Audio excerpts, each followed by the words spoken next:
I get particularly agitated about this because I was at the Pentagon for 7 years. I was a CIA officer before then, but I know how much is riding on a Secretary of Defense. I sat through that entire hearing last week and was getting more and more frustrated because he was treating it as like a TV show. I mean, it was Weekend Fox and Friends. Yeah.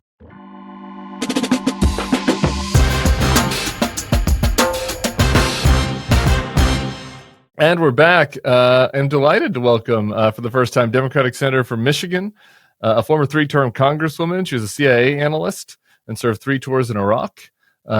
She just today laid out an economic war plan for the Democratic Party during a speech at the Center for American Progress. Earlier today, we were taping this on Thursday. It's Senator Elissa Slotkin. How you doing, Senator? I'm very well. Thanks for having me. Talk to us about the war plan. Well, I mean, I've been a senator for 6 months now, and I just kind of got tired of waiting for someone else to come up with like a vision, playing a little offense. And I think, we hear a lot about how Democrats need to be playing defense because of what's coming out of the White House. But I don't know how you win in 2026 and 2028 and generally without playing some offense. So this was my best stab at an economic war plan and how to focus on the things that I hear from Michiganders they're focused on, which is their pocketbooks, and get back to basics. So I took some of the war planning skills that I had from a former life and applied them to trying to preserve and expand the middle class. I mean, the economic war plan kind of implies that there wasn't one before, and you kind of basically just said it. You wanted to get up and sort of start talking about it, start offering something. Is that do you think that's a fair criticism of the Democrats, that there was not enough of a clear, substantive economic message for voters, last year? I mean, I don't know that that's a matter of opinion. I mean, just in my state, I guess I'll speak to that. In November, it was a pocketbook election, and a lot of people would say to me when we knocked on the doors, like, I don't like Donald Trump, but I just need someone to put more money in my pocket. And I think he's more ready and talking about doing that. And I don't really know what the Democrats stand for. I mean, that was something we heard repeatedly. And so it was a pocketbook election. I think I'm still trying to understand and learn more about the New York City mayoral election, but I think that was also a pocketbook election. Very different candidates, very different proposals, but speak into the same core issues. And I don't think that's by mistake. So I don't think there's a debate that people feel like the Democrats don't have. We do great things. I've seen really amazing policies pass. I've seen important legislation pass. But if people don't know what you're about, then it sort of sometimes is a tree falling in the woods. I was coming to Zoran in a little bit, but you brought it up. So we'll go to that first, just because there's one element of it that, regardless of what you think about the actual policies, which I do want to get into in a second, but just from a marketing and branding standpoint first, he was able to bring pocketbook issues to the forefront, in part because of whatever campaign tactics, but in part because he offered some policies that are easy for people to understand, right? Rent freeze, free buses, free bus fare. Like what are some equivalents of that for, maybe whatever you want, a center left or just a mainstream Democrat? Like what are some ways to get people to connect with the policies so it's not kind of just platitudes about pocketbook issues? Yeah. I mean, first of all, I think it's important that you don't lure people with things that are not doable, right? I mean, and I can't speak to whether all of those policies are doable. But I think you gotta be declarative, right? Declare a housing emergency and build 4 million units of housing, right? That is like, okay, people understand what declaring a national emergency is. They understand when we have a natural disaster. Speak in terms that connect with people's emotions, right? They can't buy a house. They can't afford to move into a bigger house. And so I think sometimes we forget the emotion of it. And so I think, first of all, just be really clear with kind of the emotion and the goals of what you're trying to achieve. And then we have to be bolder. I mean, I think that's the one of the key lessons is, Trump, no one would ever say he's not bold. I don't agree with a lot of stuff that he does, but he's got the boldness gene. And I think Democrats, frankly, should learn from that. And I think, I think one of the things I said today that I, for some reason, really took off on the Twitters was I believe in banning cell phones in K through 12 schools across the country, right? And it's declarative. It's bigger, and it connects with parents who are looking at their kids and seeing how distracted they are, and they're worried about it. They're stressed about it. So I don't know. I think it's also it's policies, but I think people also want to hear that we have some like backbone and gumption and some boldness. I'm with you on the cell phone banning. I think that another thing that Democrats have struggled with is having, clear things to fight against besides Donald Trump, the person, right? And at some level, it's I think this is something that resonates with folks, right? Which is that these kind of devices have taken over people's lives, particularly young folks, in ways that are damaging. And obviously, there's you don't have to be a Luddite. There are ways to encourage technology, but you also just have to recognize that there are real social harms and that you should address them. And another thing you said in the speech is that social media companies should be held accountable for algorithms that are getting kids addicted to the phones. Talk about the using kind of the how you balance making kind of these tech companies in some ways the villain, or at least something that needs to be gone after, versus not wanting to seem like you're anti-technology, anti-growth, anti-whatever innovation. Yeah, I mean, I think this for me is everything's a balance, right? We're a country that believes in freedom of speech, so I can't like come out for an anti-speech kind of policy. But what I can say is that these social media companies have tweaked their algorithms to monetize extreme content and hate. Clickbait that gets our young people interested and engaged is being monetized, and that tends to lean towards extreme content. And so I signed the amicus brief that's on its way onto the Supreme Court to hold them accountable for the algorithms and for the monetizing of hate. You can't go at them and say social media shouldn't exist. These companies, shouldn't they have to prevent every terrible word that is used on their platforms. That's not feasible. But go right at the thing that runs counter to American interests and isolate that. That to me is the sort of lead foot when you're dealing with these things. And by the way, we're going to have a huge job to figure out how to handle artificial intelligence. Like, you think social media is bad?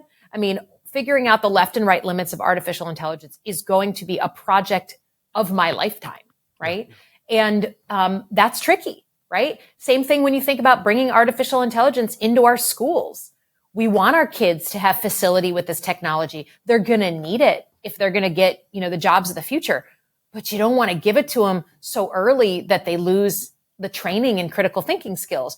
I need doctors and scientists to help me think through these issues and figure out the left and the right limits. And actually, if our political system were healthier and we weren't fighting all the time and we weren't snarking at each other all the time, we'd be focused on these big issues of our time: social media, artificial intelligence. The big movers are the ones that need most attention, and then they're ones that get the least attention because we're fighting about the big beautiful bill. Yeah. What about the TikTok ban as one example of this? And you guys passed it. That was a bipartisan thing. It was signed. And the president right now is just breaking the law by allowing it to continue. Like, what do you make of that? I mean, it falls into the category for my Republican colleagues of things they believed in until Donald Trump told them not to. I mean, it was a very bipartisan bill, that bill. The ban against TikTok was something we discussed actually a lot in Congress and in my time. And Republicans spoke on the floor of the House, and they did all kinds of media about it. And then Trump came in, flipped his position on TikTok, realized it was important for him to get his message out. And he basically shamed and scared the other Republicans into just keeping quiet.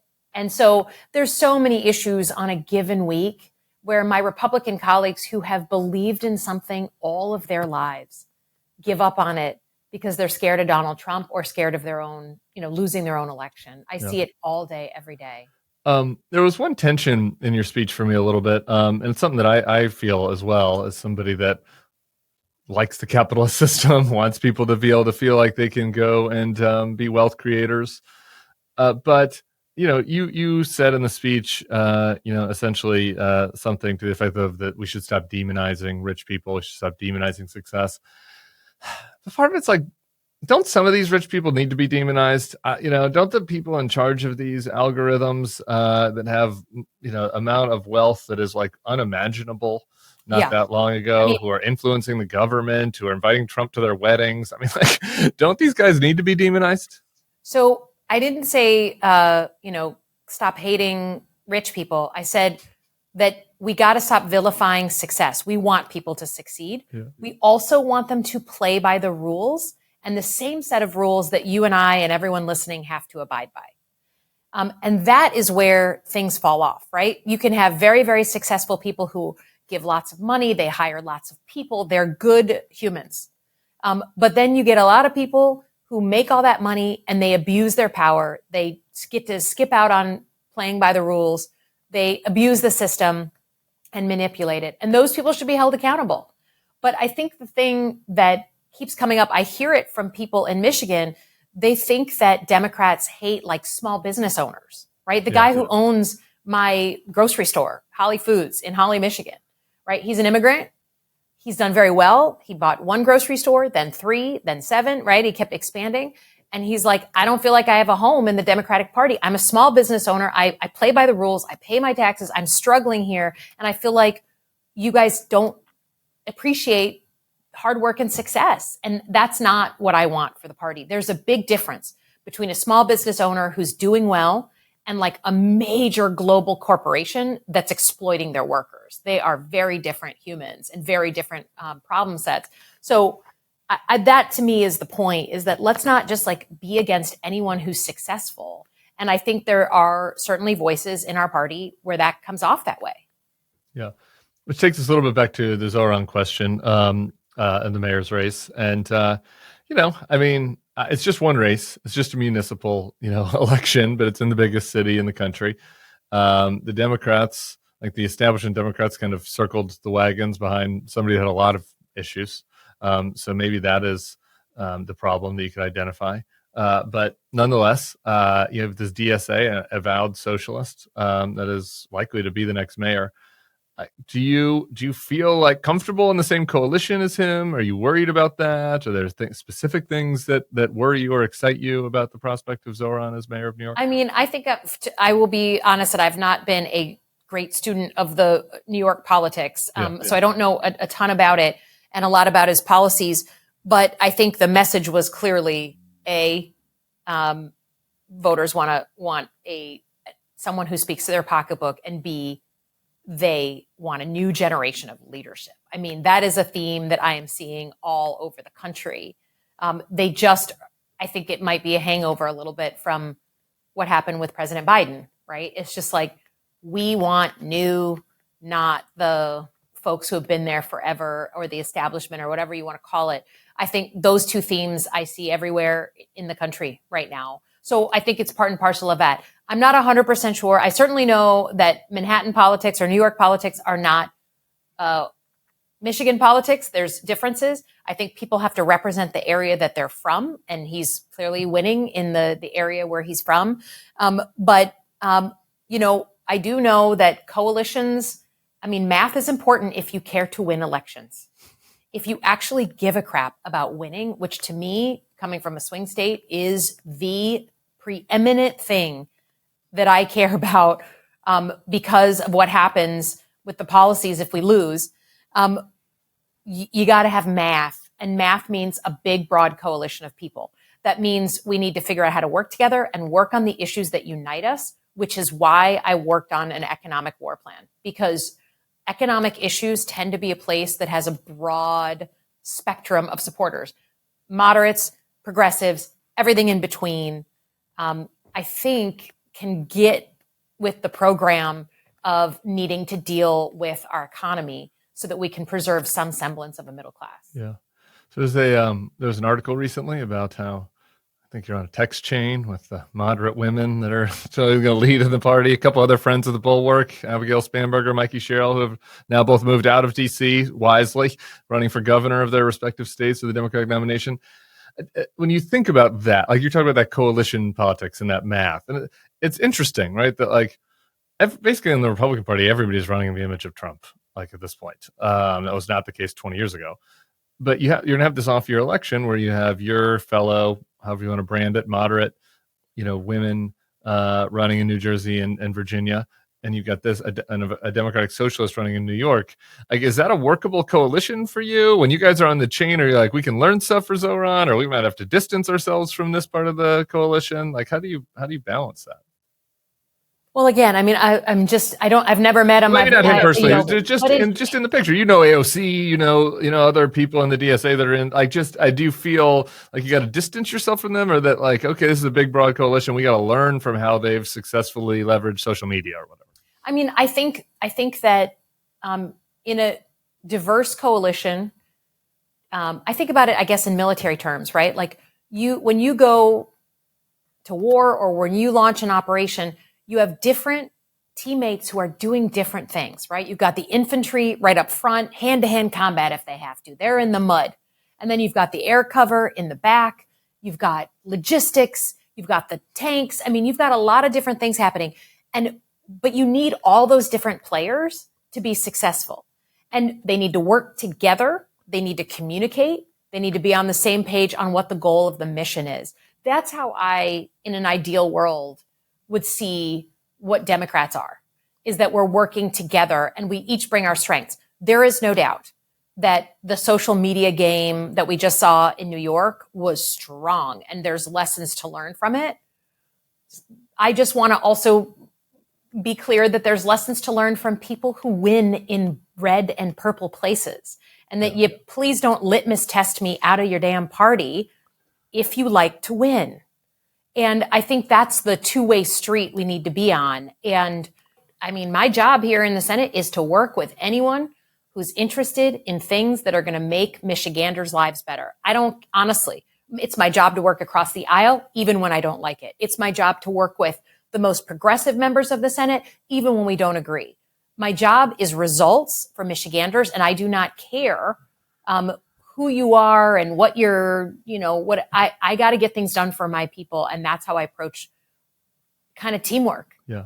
And sometimes I get in trouble. Sometimes people are saying, how can you work with this person? I'm like, well, we just passed a veterans bill that's going to make it easier for people in my district, in my state, to get care. I'm fine with that. I don't like that guy. We're not going to hang out and have a drink, but we got a bill done and it's going to help people. And that's the measure to me of success, not like whether the people I'm working with pass someone's imaginary test. Yeah. You said something that just sparked a thought about learning lessons and winning in challenging places. And you just won last fall on the same ballot where the vice president lost, both narrowly. I mean, the gap was pretty small, but margins matter. Was there any lesson you took from that? Or do you look back at that and think, man, it was chance, it was two coin flips and mine landed heads, hers landed tails? Or do you think that there was something in particular about the type of your campaign you ran or the difference between national environment? I don't know. Yeah, I think it was two things. And she had a very short time, to put together her campaign. And, that's all, obviously we can rehash all that. But it's two things. Number one, my campaign, we talked exclusively about economic issues. Every single TV ad, every digital ad, every piece of mail, every speech.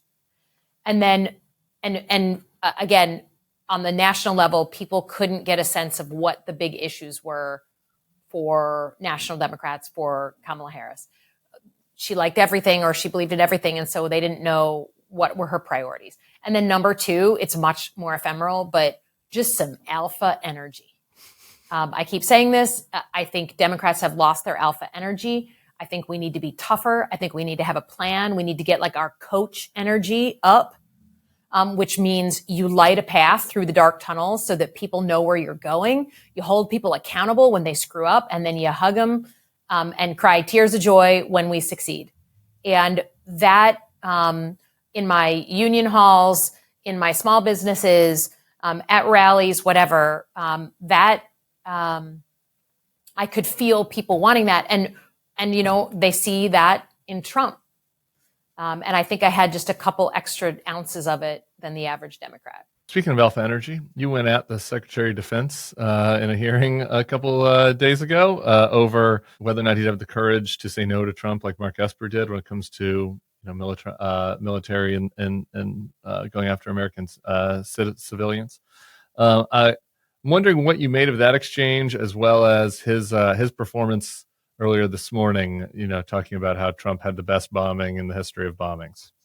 Yeah, I mean, I think I get particularly agitated about this because I was at the Pentagon for 7 years. I was a CIA officer before then, but I know how much is riding on a Secretary of Defense. Things that happen in the dark of night that no average citizen even sees, and how consequential that role is.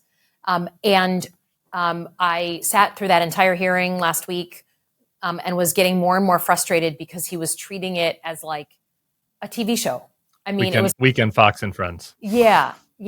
And by the time I'm like the last person to go, right? I mean, I'm really next to last. And so by the time it got to me, he was poo-pooing like basic questions around our Constitution. He was smirking. He was sort of not taking the level of seriousness I thought the issue deserved. And then seemed like completely baffled that I would ask about the orders that had been given to the uniformed military about what to do if the protests of unarmed civilians, got more agitated. And it was like that was a crazy thing for me to be asking. And the exact same thing had been asked by Trump to his predecessor, Secretary Esper. So that just it kind of broke me. And that's when we had our heated exchange. Why is the military still in the streets in California? Do you have an answer to that? It seems insane to me. It's like everybody's moved on, but they're still there with the National Guard. What is up with that? I think, it is clear that the uniformed military and even the Guard, I think, were not required in that situation. And you know what? If you're a violent protester and you hurt property, damage property, or you hurt someone else, like you should be arrested and taken to jail. That's an easy answer. But I think the president wanted to make this a political statement by showing that he could, by starting with California, by starting with LA, by playing on the use of social media to make it look like it's absolute chaos there, and so I think it was all for politics. And then he announced, of course, that he could go to other cities. He has been eroding our democratic norms since he took office. And I think he wanted to demonstrate that he was willing to go ahead and do this if he saw fit. So they don't need to be there. Shouldn't people's hair be on fire though? Like about stopping this? Like, I don't. We're just going to let it continue. I guess that's what I'm saying. Shouldn't everybody just be like, what in the fuck? Why is the military still on the streets of Los Angeles? It's insane. Of course, and this is why when I had my hearing, it was the same day that we were ramping up, to eventually we learned bomb Iran, right? Yeah. So like the issue saturation, the time saturation, I think is the only reason why people aren't up in arms about it, certainly in California, continually, because since they were deployed, we've gotten into military action in a third country. The president's giant bill is moving forward. He is effectively using a flood the zone approach. And that is why we're not still talking about it. What, to Iran, which you mentioned before I lose you, what would you make of the sort of military engagement at the top level? And then I'm curious about the sort of back and forth on the intel. Yeah, to be honest, as someone who's a Middle East specialist by training and did 3 tours in Iraq and watched Iranian terrorism and ballistic missile program and nuclear ambitions up close, it's difficult. I had 2 thoughts, all based on my tours in Iraq. One, the Iranian government are not good actors. And we have been working on this kind of action for 20 years, right? And so I didn't have a whole lot of love lost for their nuclear facilities, I'll tell you that. At the same time, my other thought was, I've seen what happens when a president thinks that a military action is going to be really quick really easy, slam dunk. And then 20 years later, we still have troops in Iraq, right? So, and I saw that up close and personal. So, and I just had a real trust issue with these guys in the White House and in the Defense Department being able to manage escalation, right? I mean, the Iranians shoot ballistic missiles at our base in Qatar and they don't hit anyone, no one dies, thank God. But like, what if their telemetry had been off? What if we hadn't been able to defend and it had hit a chow hall and killed 40 Americans? What would we be doing right now? Do you think Donald Trump would have just sat down and let 40 Americans be killed in cold blood and not felt the need to react? War has a way of escalating outside your planning. And I do not trust these guys to manage that escalation. But I got to be honest, I didn't cry like big tears for the Iranian government who, have killed friends of mine when that action first took place. Yeah. And that did happen. In the south of Israel, one of their missiles did get through. So there was a chance of escalation there. A couple of people died in the south of Israel, sadly, after all this. All right. So lastly, then, on the intel question, there's a briefing today. There's a press conference. Like, what is your sense of how effective it was? And are you worried at all that now the administration is going to have to kind of keep up errors on how they were successful, and that lack of clarity on what the truth is and what the facts are might in some way hinder, judgment in the future?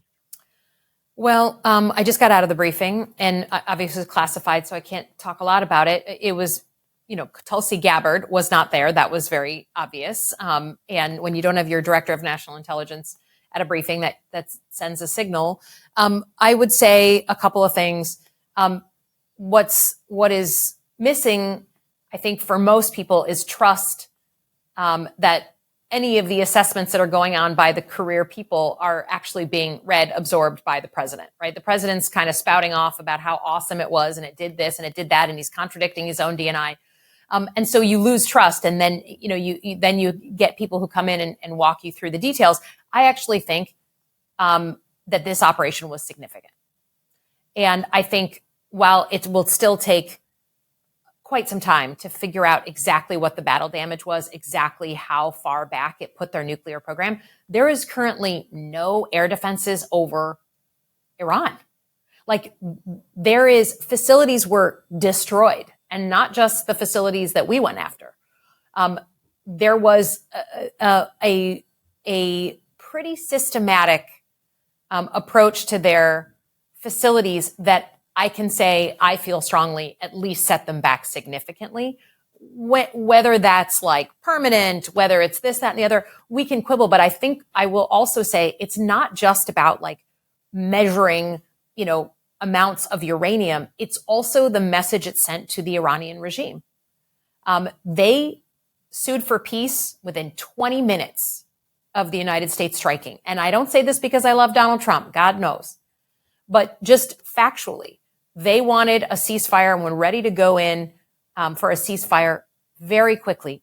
And this country is a very proud country. You don't do that unless you know they've got you. They have zero air defenses and zero just protection for their facilities. And so whether or not the uranium is exactly where we think it, we will figure that out. The intelligence community will figure that out. It always takes time. But psychologically, I think we're in a different place. And I think I'm not going to pretend that that's not real just because I don't like the president. All right. I said that was the last question, but that answer gave me one follow-up, which is that just listening to that, I agree. If the Iranians are as weak as it seems based on all of this, it's probably not in our acute national interest, but for Israel, isn't Israel going to want to go for it? Isn't this the moment for Israel to try to encourage regime change in Iran? If they're this weak, isn't that a logical next step? And won't that create issues potentially with us? Well, they're going to have, they've obviously also told Trump that they were going to stand by the ceasefire. I will just say this, while Iran clearly is militarily weak, when a country is attacked, including us, we tend to pull together. We tend to say, well, whatever our differences, we're mad at the people who are attacking us. So I just wouldn't, I don't want to equate this attack as if the regime's about to collapse and therefore, Israel is going to go in and just tip it over. I think countries tend to pull together when they've been attacked. And to be honest, I just don't know what the view is on the ground right now. Yeah. Managing Bibi Netanyahu has clearly become part of Trump's full-time job. And he's going to have to keep up that full-time job is my guess. All right. Senator Elissa Slotkin, we'll put a link to the full speech in the notes here so folks can go check that out, the economic war plan for the Democratic Party and for the country. Appreciate it very much. Let's do it again soon. Thanks for having me.